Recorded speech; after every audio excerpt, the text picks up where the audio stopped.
জীবন যখন এমন ধাক্কা দেয় যে মনে হয় আর পারা যাবে না, ঠিক তখনই দেখবেন আল্লাহ আপনাকে শক্ত করে তুলেছেন। মানুষের চোখে আপনি দুর্বল মনে হলেও আল্লাহ আপনার ভেতরে এমন শক্তি রেখেছেন যা আপনি এখনো হয়তো সত্যি করে চিনে উঠতে পারেননি। তাই সবসময় সর্বপরিস্থিতিতে ভরসা রাখুন সৃষ্টিকর্তার উপর। যেখানে নিজেকে সবচেয়ে ভেঙে পড়া মনে হবে, আল্লাহ দেখবেন ঠিক সেখান থেকেই আপনার জন্য নতুন শুরুটা লিখে রেখেছেন। তাহলে আসসালামু আলাইকুম।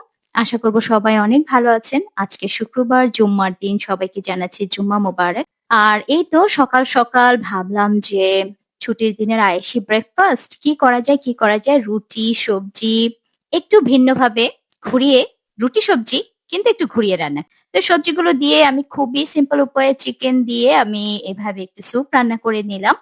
শীতের সবজিগুলো আমার ভীষণ মজা লাগে। মাশরুমও দিয়েছি। শীত আসলেই শুধু কি পিঠাপুলি?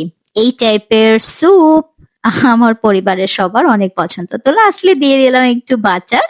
কারণ বাটারটা লাস্টে দিলে যেটা হয় স্মেলটা অনেক বেশি ভালো আসে। খেতেও কিন্তু দুর্দান্ত টেস্টি হয়। সেই ডিমও আছে, সবজিও আছে, রুটিও আছে। জাস্ট একটু করলাম ভিন্ন উপায়ে। এতে করে বাচ্চারাও অনেক খুশি হয়ে যায় আর একঘেয়েমিটাও লাগে না। তো আশা করছি আপনাদের ভালো লেগেছে। তো ব্রেকফাস্টটা কেমন হলো অবশ্যই আমাকে একটু কমেন্ট করবেন। চলে যাচ্ছি খেতে, খেতে। আর একটুখানি আপনাদের জন্য রুটিটা ছিঁড়ে দেখিয়ে দিচ্ছি ভেতরটা কতটা পারফেক্ট হয়েছে। দেখে নিশ্চয়ই বুঝতে পারছেন একদম ফ্রেশলি বেকড। মানে কি বলবো বেকিং এর ব্যাপারটা আমার কাছে এত মজা লাগে।